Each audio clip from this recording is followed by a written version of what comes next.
नमोस्तु महाराज जी। अगर किसी को ऐसा एहसास होता है कि उनके परिवार के ऊपर किसी ने कुछ ऊपरी करवा दिया है, तो उसमें हम अपने आप को दृढ़ता से कैसे जीवन जिए? पहले तो ऊपरी कोई ऐसा करवा नहीं सकता। ऐसा करवा देता ऊपरी तो आज ना थाने की ज़रूरत होती, ना कोतवाली की ज़रूरत होती, ना न्यायालय की ज़रूरत होती। देवता किसी के साथ भी कुछ भी करवा सकता। ऐसे नहीं करते। कुचित कदाचित कोई कभी कभार शापानुग्रह शक्ति होती है, बाकी ऐसे जनरल नहीं होता। कोई करा दे तो कोई दुश्मन को छोड़ेगा ही नहीं। कुछ नहीं कराया है। और सीधी बात, यदि आपको नमोकार मंत्र पर विश्वास है तो नमोकार मंत्र पढ़िए, और जो नमोकार मंत्र पढ़ता है उसको कभी ऊपरी प्रभाव पड़ता ही नहीं।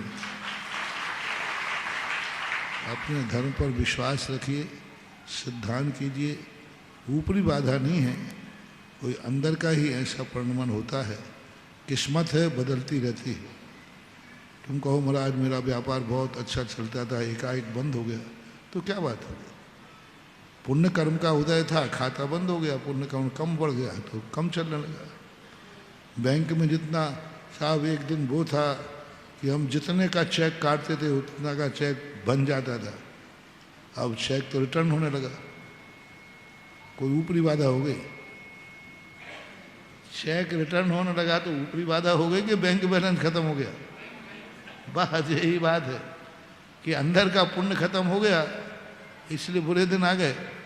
पुण्य था इसलिए अच्छे दिन चल रहे थे। कर्म सिद्धांत तो यही कहता है, पुण्य की हीनता आते ही व्यापार, धंधा, शरीर, रोग, बीमारी सब आना शुरू हो जाते हैं। और जब पुण्य रहता है तो कुछ नहीं होता।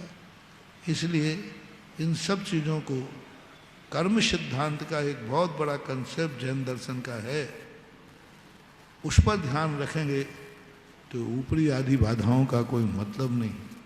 नकारात्मक बाधा होना और ऊपरी बाधा होने में अंतर है।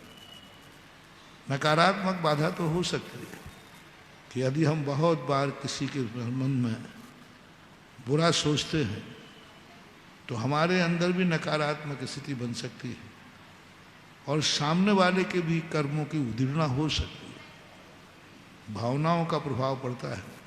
लेकिन ऊपरी बाधा का जो प्रसंग है, इस पर थोड़ा ज़्यादा विश्वास न करें, इसी में तुम्हारी ज़्यादा अच्छा है।